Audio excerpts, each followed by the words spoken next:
আমরা গত ক্লাসে স্বরবর্ণ, ব্যঞ্জনবর্ণ, তারপরে ফিঙ্গার প্লেসমেন্ট সম্পর্কে কিছু বেসিক ধারণা নিয়েছিলাম। আজকে আমরা দেখব হচ্ছে স্বরবর্ণ টাইপিং কিছু রুলস আছে। এই রুলসগুলো যদি আমরা মানে আয়ত্ত করতে পারি, আমাদের টাইপিংটা অনেক সহজ হয়ে যাবে। আমরা প্রথম যে রুলস সেটা হচ্ছে আমাদের স্বরবর্ণ মোট 11টি, এর মধ্যে 2টি বর্ণের ক্ষেত্রে আমাদের মানে একটু মানে এখানে আমাদের 2টি বর্ণ এবং পরবর্তী 9টি বর্ণ, আমাদের এই মোট 11টি বর্ণের জন্য আমাদের আলাদা 2টি নিয়ম আছে। আমাদের প্রথম যে বর্ণটা স্বরে অ, এটা আমরা কিবোর্ড থেকে শিফট প্লাস এফ এর মাধ্যমে আমরা এটা নিতে পারি। আবার আরেকটি বর্ণ আছে ও, এটা যদি আমরা শুধুমাত্র এক্স প্রেস করি কিবোর্ড থেকে, তাহলে আমাদের ও চলে আসবে। আর এটা আনার জন্য আমাদেরকে অবশ্যই আমাদের কম্পিউটারে বিজয় বায়ান্ন সফটওয়্যারটি ইনস্টল থাকতে হবে, এবং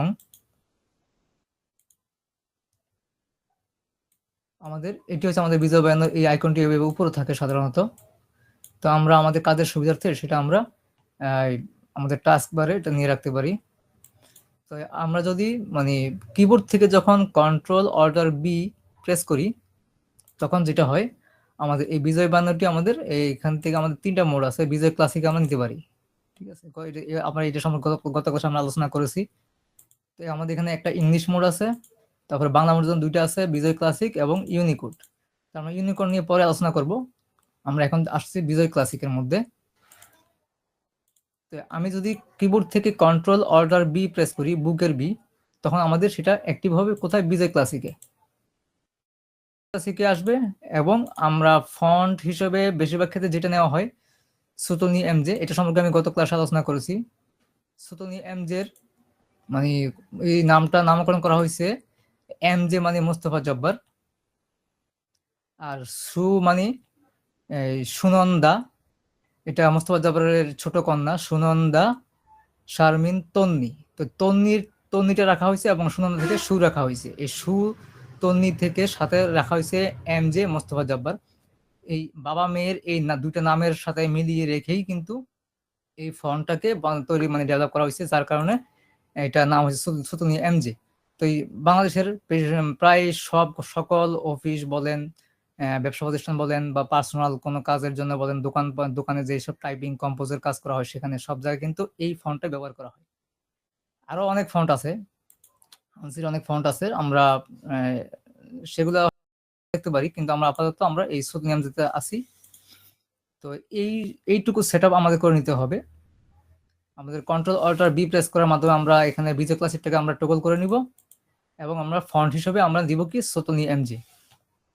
দেওয়ার পর আমাদের এই বাকি কাজ হবে টাইপিং। তো আমরা যেটা দেখলাম রুলস, প্রথম যে রুলসটা এখানে অ স্বরে অ লেখার সময় আমরা কিবোর্ড থেকে শিফট প্রেস করে যদি এফ প্রেস করি, তখন আমাদের স্বরে অ চলে আসছে। আপনাদের কাছে হয়তো বাংলা বর্ণ সহ হয়তো কিবোর্ড থাকতে পারে। তো বাংলা বর্ণ সহ কিবোর্ড থাকলে যেটা সমস্যা হয়, আমাদের চোখের যে ফোকাসটা কিন্তু বাংলা বর্ণের দিকে চলে যায়, আমরা কিন্তু ইংলিশটাকে তখন আর খেয়াল করি না। হ্যাঁ, কিন্তু আমরা শেখার ক্ষেত্রে আমরা কিন্তু এখানে ইংলিশটাকে ফোকাস করব। আমরা শিফট প্লাস এফ যখন প্রেস করব, আমাদের অক্ষরটা আসবে যে স্বরে অ। আমাদের কিবোর্ডে বাংলা না থাকলে আমরা যাতে টাইপিংটা করতে পারি, আমরা সেই চেষ্টাটাই করবো ইনশাল্লাহ। তারপরে যে ও, যে সেটা শুধুমাত্র এক্স প্রেস করলে আমাদের ও চলে আসছে। দ্বিতীয় রুলস যেটা, সেটা হচ্ছে বাকি যে 9টি অক্ষর আছে এর জন্য প্রযোজ্য। হসন্ত এর সাথে যে কার চিহ্ন যুক্ত করা হবে, সাথে সাথে সেই চিহ্নের বর্ণটি প্রদর্শন হবে। যেমন এখানে দুটা আমার আচ্ছা, এখানে ব্র্যাকেটের কথা হচ্ছে ও স্বরেও এবং ও ব্যতীত, মানে এখানে ও এবং ও যেহেতু আমাদের আগে বলে ফেলছি, তার মানে এখানে 2টা বাদ, এখানে এই রুলসের মধ্যে এটা আসবে না। উদাহরণ হিসেবে দেখানো হয়েছে, যেমন এখানে হসন্ত আছে প্লাস রস্ব ইকার। হসন্তর সাথে যদি আমরা রস্ব ইকার দিই, তাহলে আমাদের বর্ণটা আসতেছে রস্ব ই। আমাদের কিবোর্ডে সরাসরি রস্ব ইর জন্য কোনো বাটন দেওয়া নাই, বা ওইরকম কোনো এই সফটওয়্যার এখনো তৈরি হয়নি, বা আমাদের এরকম কিবোর্ড লেআউট তৈরি হয় নাই। আমাদের লিখতে হলে অবশ্যই আমাদের কি করতে হবে, হসন্তর সাথে আমরা যেই বর্ণটি লিখতে চাচ্ছি সেই বর্ণের কার চিহ্নটি দিব আমরা। প্লাস হ্রস্ব ই দিলে আমাদের অক্ষর আসতেছে হ্রস্ব ই।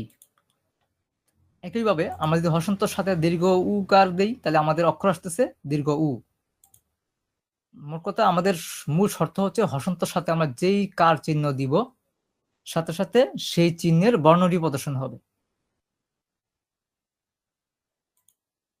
আমি যদি একটু প্র্যাকটিস করে দেখি, এখানে অনুশীলনের এই জায়গায় আমি এখানে আমার দেওয়া আছে হসন্ত দেওয়া আছে, এখানে স্বরের এখানে কার চিহ্ন দেওয়া আছে আকার।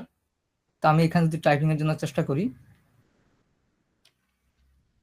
আর আরেকটা কথা বলে রাখি, আমি গত ক্লাসে ওইটা বলছিলাম যে হসন্ত হচ্ছে আমাদের কিবোর্ডে যে জি যেই বাটনটা আছে এটাই হচ্ছে হসন্ত।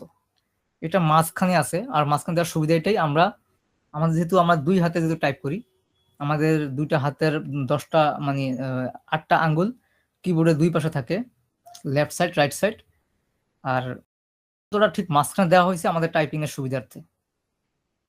যখন আমরা বাম দিকের অক্ষরগুলো আমরা টাইপিং করি তখন ডান হাত দিয়ে আমরা সহজেই আমরা জিটাকে মানে কভার করতে পারতেছি, আবার যখন ডান হাত দিয়ে আমরা টাইপিং করি তখন আমরা বাম হাতের ইন্ডেক্স ফিঙ্গার দিয়ে আমরা জিটাকে কভার করতে পারতেছি। এটা মাঝখানে থাকার সুবিধা হচ্ছে এটাই। তো আমরা হসন্ত টাইপ করলাম, আমি হসন্ত এখানে আমি জিতে প্রেস করলাম, হসন্ত চলে আসছে। সাথে সাথে আমি যদি এখন এফ এ প্রেস করি, মানে এফ মানে কার চিহ্ন, ঠিক আছে, এফ মানে হচ্ছে কার চিহ্নটা, এই চিহ্নটা। তাই আমি হসন্তর সাথে যখন কার চিহ্ন দিলাম সাথে সাথে আমার স্বরে আ চলে আসছে।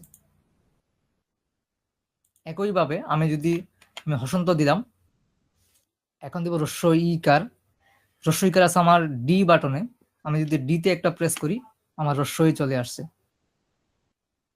একইভাবে আমি হসন্ত দিলাম জি প্রেস করে, এখন প্রেস করি তাহলে কিন্তু হ্রস্ব ই আসবে আমার, যেহেতু হ্রস্ব ই দীর্ঘ ই পাশাপাশি।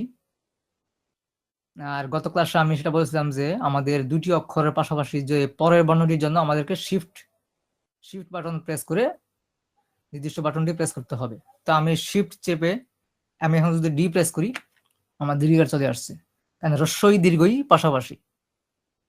হ্রস্ব ইর পরের বর্ণ হতে দীর্ঘ ই, আর আমাদের কিবোর্ডে এটা থাকবে দীর্ঘ থাকবে উপরের দিকে। যদি যাদের বাংলা কিবোর্ড আছে আপনারা খেয়াল করে দেখবেন যে বাংলা কিবোর্ড যে বর্ণওয়ালা যে কিবোর্ড গুলো সেটাতে দীর্ঘইটা কিন্তু উপরের দিকে থাকে, নিচের দিকে থাকে হ্রস্ব ই। তো এখানে শর্তটা হবে পরের অক্ষর বা উপরের অক্ষরটি হবে যখন লিখবো তখন আমরা শিফট বাটন প্রেস করবো অবশ্যই। আর এই রুলসটা কিন্তু ব্যঞ্জন বর্ণের বেলায় হবে। আমাদের ক খ গ গ এরকম যখন থাকবে পরের বর্ণ লেখার জন্য অবশ্যই আমাদের শিফট বাটন প্রেস করতে হবে। আচ্ছা, তা আমি এখন এখানে কি করলাম, প্রথমে হসন্ত আমি জি প্রেস করলাম, এখন যদি আমি শিফট ডি প্রেস করি দীর্ঘই চলে আসছে। শিফট ডি মানে হচ্ছে, আর আমি যদি শুধু শিফট ডি প্রেস করি, শুধুমাত্র শিফট ডি হসন্ত ব্যতীত, তাহলে আসছে দীর্ঘ ইকার। শুধুমাত্র ডিতে আসে হ্রস্ব ইকার, আর শিফট ডিতে দীর্ঘ ইকার। আর এই শিফট ডির দীর্ঘ ইকারের সাথে আমি যখন হসন্ত যোগ করলাম তখন হয়ে গেল আমার কি দীর্ঘ ই বর্ণ চলে আসছে।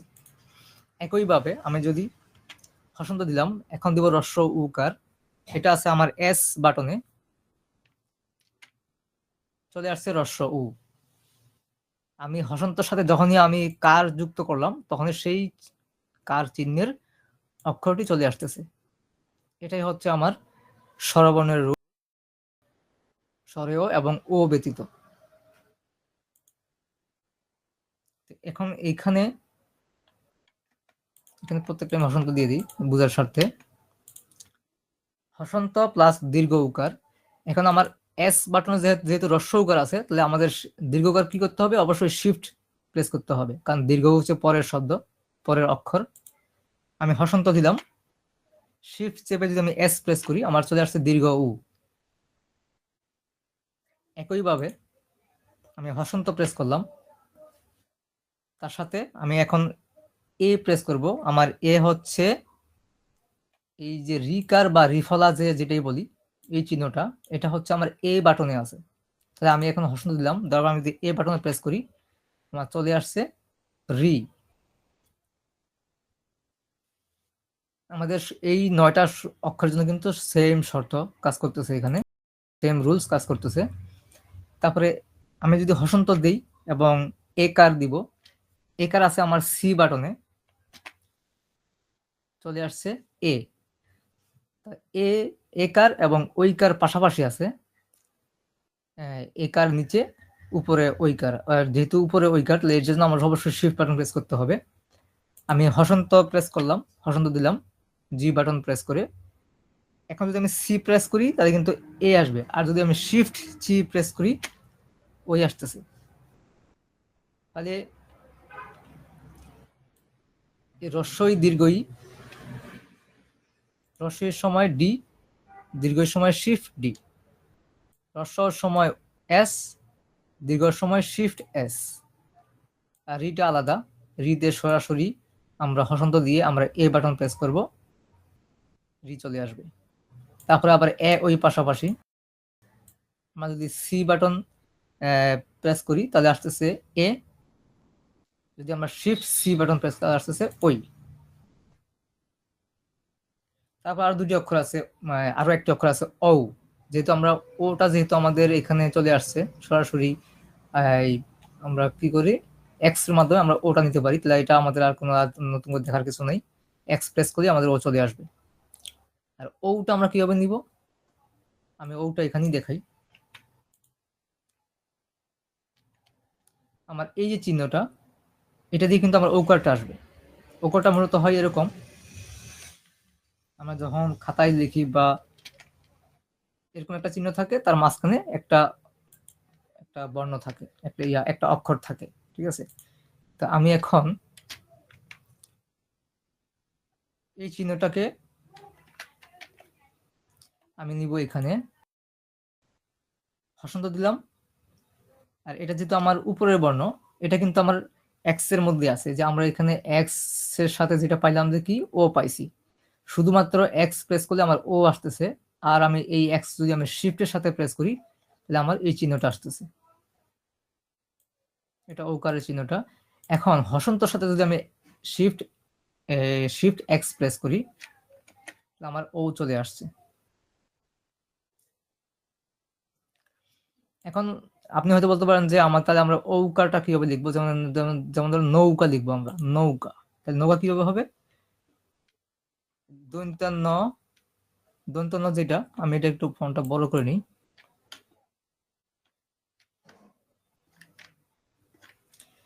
এটার সাথে যদি আমি এখন এই চিহ্নটা দেই তাহলে কি হয়, আমার এটা কিন্তু নৌকা কিন্তু হচ্ছে না। তাহলে কি করতে হবে, আমার এই দন্তান্ন এর আগে একটা একার দিতে হবে। একার এবং এই ওকারের এই সিঙ্গেল এই চিহ্ন, দুইটা চিহ্ন মিলেই কিন্তু ওকার হচ্ছে। আমরা এভাবে কিন্তু নৌকা লিখি, সরাসরি ওকার বলতে শুধুমাত্র এটাই থাকবে।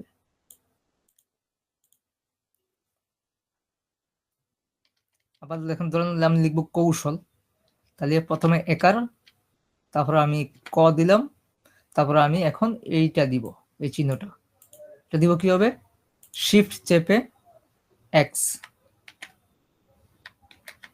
এই। তাহলে আমার এইটার সাথে কিন্তু আলাদা করে মানে ওকার কোনো চিহ্ন থাকবে না, শুধু এটাই।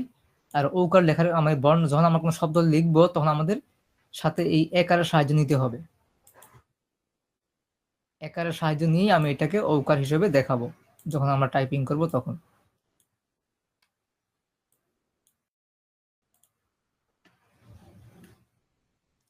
তাহলে আমাদের এই গেল স্বরবর্ণ। আশা করি আপনারা এটা মানে বুঝে গেছেন। আর যদি কষ্ট হয় বুঝতে, ইনশাল্লাহ আশা করি আপনারা ভিডিওটা দেখলে আবার বুঝতে পারবেন। প্রয়োজনে কোনো জায়গায় যদি বুঝতে কষ্ট হয় ভিডিওটা আবার আপনি রিপিট করে দেখতে পারেন। আর ব্যঞ্জন বর্ণের রুলস দেখবো এখন আমরা। ব্যঞ্জন বর্ণের রুলস ক্ষেত্রে যেটা দেখা যাচ্ছে, একটি বাটনে দুটি করে অক্ষর থাকবে, যেমন ক খ একসাথে, গ ঘ একসাথে, এইভাবে। আবার ওটা আলাদা থাকবে, তারপরে চ ছ, বর্গীয় জ ঝ, এবার দুইটা একসাথে থাকবে উপর নিচে। আবার ইওটা আলাদা থাকবে। তো আলাদা যেগুলো সেগুলো নিয়ে আমরা পরে আলোচনা করব। এখন এখানে হবে যে প্রথম বা নিচের অক্ষর লিখতে সরাসরি নির্দিষ্ট বাটন প্রেস ধরুন আপনি গরুর গ লিখবেন, জাস্ট ও বাটনটা প্রেস করলেই গ চলে আসতেছে। আপনি ঘ লিখবেন, ঘড়ির ঘ যেটা, শিফট চেপে ও প্রেস করতে হবে। কেন? কারণ পরের বর্ণ, এই যে যেটা কথাটা এখানে আসছে, দ্বিতীয় বা উপরের অক্ষরটি লিখতে, দ্বিতীয় মানে কি, যেমন গ প্রথম, ঘ দ্বিতীয়, তো এইভাবে ক প্রথম, খ দ্বিতীয়, এইভাবে দ্বিতীয় বা পরের উপরের অক্ষর লিখতে, উপরের মানে এটা কিবোর্ডে উপরে থাকবে, দ্বিতীয় অক্ষরটি কিবোর্ডে উপরে থাকবে, লিখতে নির্দিষ্ট বাটনের সাথে শিফট বাটন প্রেস করতে হবে। নির্দিষ্ট বাটন কোনটি? যেমন গ এর জন্য ও, ক এর জন্য যে, সেটা হচ্ছে নির্দিষ্ট বাটন।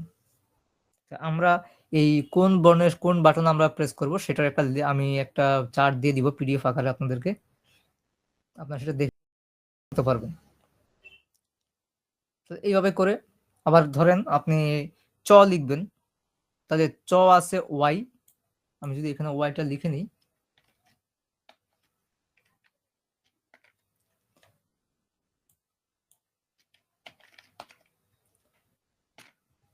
ওয়াই হচ্ছে, ওয়াই প্রেস করলে আমার চ আসবে। তাহলে ছ আমি কিভাবে লিখব? সহজেই বোঝা যাচ্ছে যে ছ আমার শিফটের সাথে আমি ওয়াই প্রেস করব, যেহেতু চ এর পরের বর্ণটাই হচ্ছে ছ। এইভাবে প্রত্যেকটা বর্ণ, ব্যঞ্জন বর্ণের যতগুলো বর্ণ এইভাবে পরপর থাকে, ক খ, ঘ ঘ, চ ছ, বর্গীয় জ ঝ, ট ঠ, ড ঢ, এরকম এই ধরনের যেই বর্ণগুলা, হ্যাঁ আমরা তো সবাই আশা করি এগুলো পারি, সবাই জানি, এই বর্ণগুলো যখন পরপর যেগুলো থাকে সেগুলোর ক্ষেত্রে দ্বিতীয় বা উপরের বর্ণটির ক্ষেত্রে আমাদের শিফট চেপে তার তার প্রেস করলেই আমাদের পরের অক্ষরটি চলে আসবে।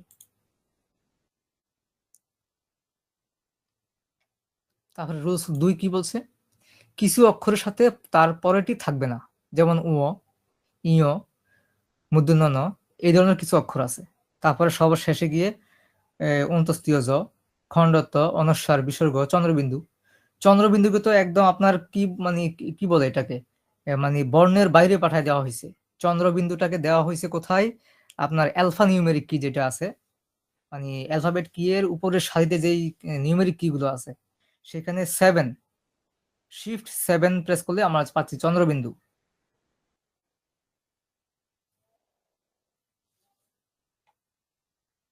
তো কিছু অক্ষরের সাথে তার পরেরটি থাকবে না, যেমন কিউ, কিউ প্রেস করলে আমার আসছে উ। এখানে অবশ্য আরেকটি আরেকটি মানে কি বলে এটাকে, ব্যঞ্জন চিহ্ন যেটা আছে স্বরচিহ্নের মতো, অনুস্বার যেটা বলি আমরা, সেটা থাকবে উমর সাথে, উমর উপরে, যদিও এটা পরের বর্ণ নয়, কিন্তু এটা সাথে কিবোর্ডে থাকবে। তো সেটা সেটা লিখতে হলে আমাকে শিফট কিউ প্রেস করতে হবে। উমর উপরে থাকবে, অনুস্বার, এরকম। তারপরে এখন ইওটা আলাদা, এখানে এটার সাথে আর কোনো বর্ণ নাই, পরপর কোনো বর্ণ নাই। তো এটা আবার কিন্তু আমাদের যেই কিবোর্ড, কিবোর্ডের কিন্তু উপরের সারিতে আছে, মানে আমার এখানে থাকবে হ, থাকবে একটা, হ এর উপর থাকে এই ইটা, আর যেহেতু এটা উপরে থাকবে সেই জন্য এটাতে আমার শিফট প্রেস করে আই প্রেস করতে হবে। আই হচ্ছে, আই এর মধ্যে থাকবে হ এবং ইয়। তো এইরকম কিছু কিছু অক্ষর থাকবে যেগুলো আমাদের পরের বর্ণ, পরের বর্ণের সাথে কোনো মিল থাকবে না, সেটা স্বতন্ত্র একাই থাকবে সে। তো এগুলো আমাদের যদি একটু মানে আমার আশা করি আমাদের এগুলো হাত এসে যাবে। তবে মুখস্থ আপনি করতে পারবেন না, মুখস্থ করলে এগুলো কিছুই মনে থাকবে না। আপনি যত প্র্যাকটিস করবেন ততই আপনার এটা হাতের সাথে ব্রেনের একটা কানেকশন হয়ে যাবে।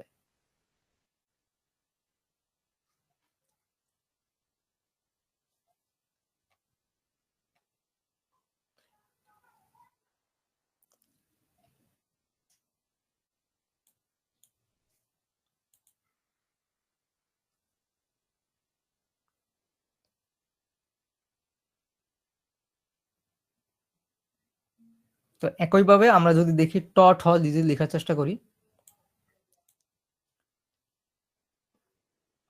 ট এর ক্ষেত্রে এটা অনেকটা সহজ মনে হবে। যেমন আমরা বাংলা বর্ণের সাথে যদি ইংলিশ অক্ষর যদি মিলে রাখি, টি, টি তে আছে ট।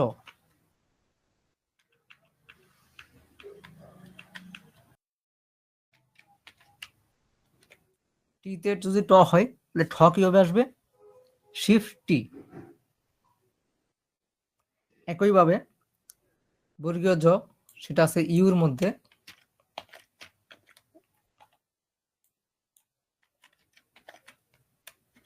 আবার যদি ঝ লিখতে চাই তাহলে শিফট ইউ, এইভাবে। তারপরে আছে আপনার ড ঢ। ড কোনটা? এটা।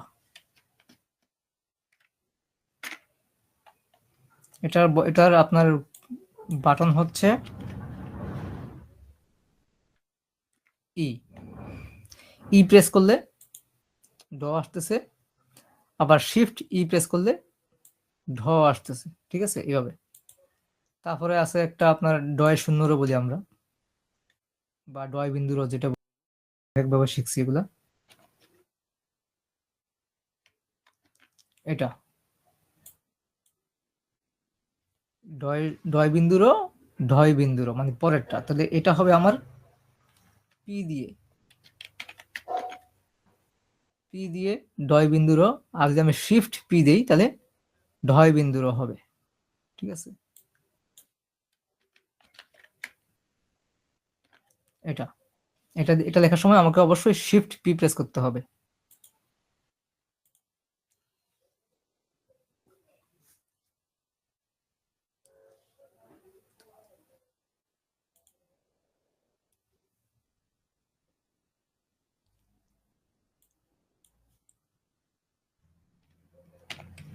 তারপরে আসে ত থ। কি প্রেস করলে আমার কি আসতেছে? ত। আর যদি আমি শিফট শিফট চেপে যদি আমি কে প্রেস করি তাহলে আসতেছে থ। ত থ একই সাথে। আবার একই হবে দ ধ। দ আছে কোথায়? এল।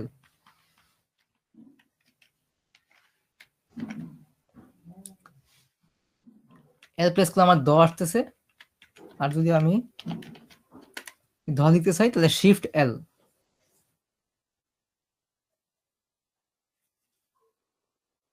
এইভাবে করে আমরা এই ব্যঞ্জন বর্ণগুলো আমরা টাইপিং করবো ইনশাল্লাহ।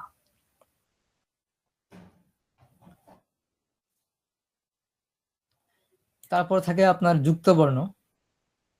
যুক্ত বর্ণ আমি শিট রেডি করিনি। যুক্ত বর্ণ আমি কিছু আমি জাস্ট বলে যাই, সামান্য কিছু বলে যাই।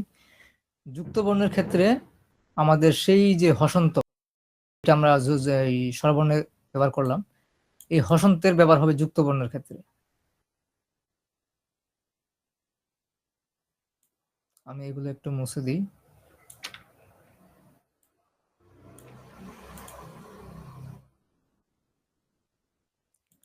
ধরেন আপনি লিখবেন যে শক্ত লিখবেন, তো শক্ত লিখতে গেলে কয় সংযুক্ত ত। আপনি যদি কয় সংযুক্ত ত লিখতে চান,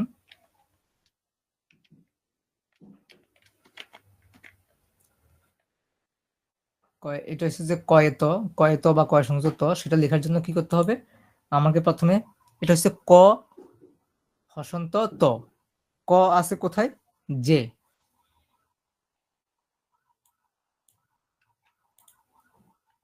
আমি এটাকে একটু ইংলিশ করে দিই।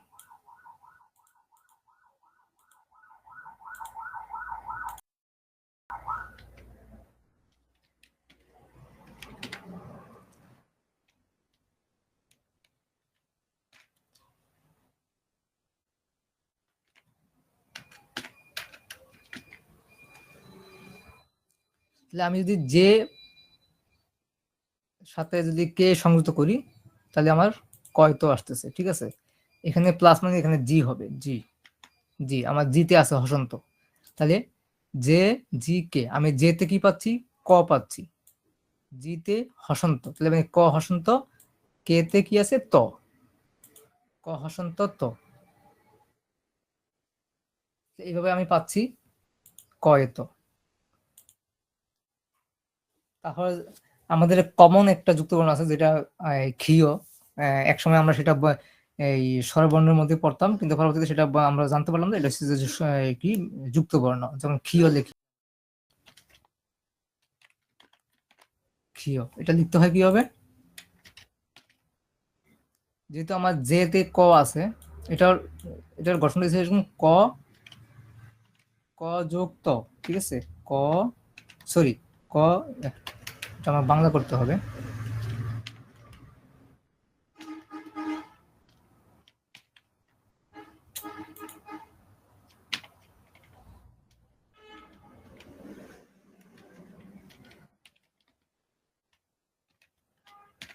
ক যোগ মদিনস্য, এটা এই দুইটা মিলিয়ে হয় কিন্তু ক্ষীয়, ক যোগ মদিনস্য। আপনারা খেয়াল করবেন যে মানে এই যে হিন্দি ভাষায় যখন কোনো এই ক্ষীয়র যদি উচ্চারণ হয় তখন কিন্তু ওরা কিন্তু ক্ষীয় উচ্চারণ করে না, তারা কিন্তু ক এবং মদিনস্বর একটা উচ্চারণ করে। যেমন এই বলিউডের একজন নায়ক আছে অক্ষয় কুমার, তারা কিন্তু বলে যে অক্ষয়, তারা ক এবং মদিনস্বর উচ্চারণটাই করে, তারা কিন্তু ক্ষীয়ের উচ্চারণ করে না। কিন্তু বর্ণটা হচ্ছে এরকম, মানে ক এবং মদিনস্বর মিলে কিন্তু ক্ষীয় হয়, আমরা উচ্চারণ করি ক্ষীয়। তো যেমন এই রক্ষা, আমরা বলি রক্ষা, ওরা বলবো যে কি রক্ষা। হ্যাঁ, হিন্দি ভাষা বলে রক্ষা, মানে ক এবং শটাকে ওরা ভেঙে উচ্চারণ করে। তারপরে ক্ষমা, হ্যাঁ, ওরা বলবে যে কি সমা, মানে ক শটাকে উচ্চারণ করে ভেঙে ভেঙে উচ্চারণ করে। তো মূল কথা হচ্ছে যে এই ক্ষীয়টা হচ্ছে মূলত ক এবং মূর্ধন্য ষ এর সংযুক্ত রূপ। তো আমাদের ক আছে কিসে, যে বাটনের মধ্যে, আর এটা তো হসন্ত জি, আর আমাদের মূর্ধন্য ষ আছে কোথায়, এন বাটনের মধ্যে আছে।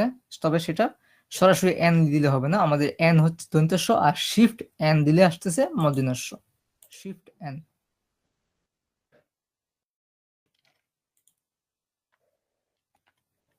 শুধুমাত্র এন দিলে দন্ত্য স, শিফট এন দিলে মূর্ধন্য ষ। তাহলে আমার ক্ষীয় দেখতে হলে প্রথমে জে দিব, যে মানে আমার ক আসতেছে, তারপরে জি দিব, জি মানে হসন্ত, দেখেন আমি জি প্রেস করে এখানে কিন্তু হসন্ত চলে আসছে। এবার আমি শিফট এন দিব, শিফট এন মানে মূর্ধন্য ষ, সাথে সাথে হয়ে গেছে কি ক্ষীয়।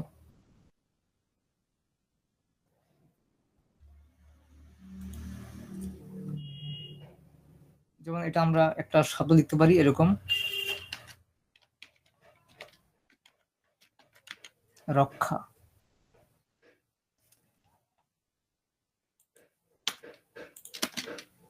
এই রটা লিখলাম, র কোথায় আছে, ভি, র এবং ল একসাথে আছে, শুধুমাত্র ভি প্রেস করলে ল আসতেছে, এবং আমি সরি ববিন্দ র আসতেছে, আর যদি আমি শিফট চেপে যদি তাহলে আমার ল আসবে, শিফট ভি, ভাওয়েলের ভি, শিফট ভি, ল আসতেছে, আর শুধুমাত্র বি প্রেস করলে ববিন্দ র আসতেছে। তাহলে আমি ল এবং ক্ষীয় দিয়ে একটা বর্ণ শব্দ লিখবো, যেমন ল ক যোগ মূর্ধন্য ষ দীর্ঘিকার।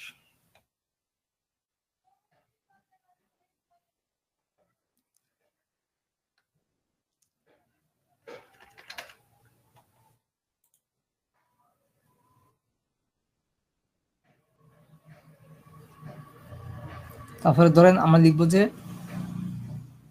সাহায্য,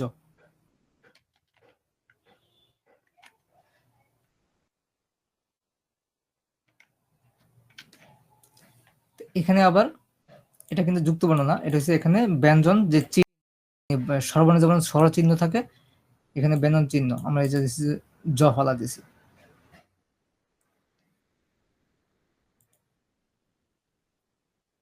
জফলা এবং রফলা একসাথে,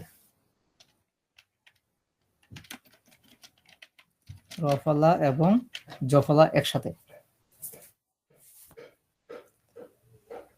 আমাদের জেট বাটনের মধ্যে রফলা এবং জফলা, আমি যদি শুধুমাত্র জেট প্রেস করি রফলা আসবে, আর শিফট জেট প্রেস করলে জফলা আসবে।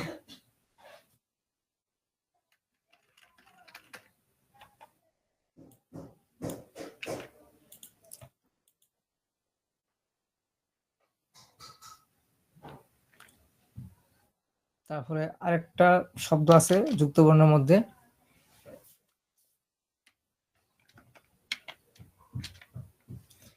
এই শব্দ মানে উচ্চারণ আমরা কে কিভাবে করি আমি সঠিক জানি না, এটার উচ্চারণটা আমি মানে সঠিক বলতে পারবো না। এটা আমরা এটা এই অক্ষরটা মানে লেখা হয় বিশেষ, যেমন ব্রাহ্মণ, আমাদের একটা ডিস্ট্রিক্ট আছে ব্রাহ্মণবাড়িয়া। আপনি ব্রাহ্মণবাড়িয়ার লোকের যদি বলেন যে আপনার এলাকার নামটা বানান করেন, সে কিন্তু বানান করতে পারবে না। তো এই যুক্ত বর্ণটা ব্রাহ্মণ বা ব্রহ্মা, ব্রহ্মপুত্র এইসব শব্দ লেখার ক্ষেত্রে কিন্তু এই যুক্ত বর্ণটা ব্যবহার করা হয়। এটা যুক্ত হয় হ যোগ ম। এটা গঠন হচ্ছে হ যোগ ম, মানে হয়ের সাথে ময় সংযুক্ত। হ যোগ ম, আপনি যদি লেখেন হ আছে কোথায়, আই এর মধ্যে হ আছে, আই, আপনি হসন্ত দিবেন জি, ম আছে কোথায়, এম দিলাম, আমার এই যুক্ত বর্ণটা চলে আসছে। এটার বর্ণের উচ্চারণটা যদি আপনারা কেউ জেনে থাকেন দয়া করে জানাবেন। এটা কিন্তু আমি এটার উচ্চারণ জানি না, এটা আপনারা জানাবেন, এটা আমি আপনাদের কাছ থেকে শিখে নিব। যেমন ব্রাহ্মণবাড়িয়া লেখার সময় এই বর্ণটা ব্যবহার করা হয়, ব্রাহ্মণবাড়িয়া, ব্রহ্মা, ব্রহ্মপুত্র এই ধরনের কিছু শব্দ আছে যেখানে এটার ইউজ হয়। দেখতে অনেকটা ক্ষীয়র মতো, কিন্তু এটা কিন্তু ক্ষীয় না। ক্ষীয় হবে যে এরকম, যেমন এটা হচ্ছে ক্ষীয়। এটা আমরা ব্যবহার করি ঠিকই, কিন্তু এটা উচ্চারণ জানা নাই। এই দুটো দেখতে একই রকম হলেও এখানে কিন্তু ভিন্নতা আছে এবং গঠনটাও ভিন্ন। এটা হচ্ছে ক যোগ মদিনেশ্ব, আর এটা হচ্ছে হ যোগ ম। আমাদের এই যুক্ত যে যে গঠনটা, গঠনের বেশ কম আছে এটা।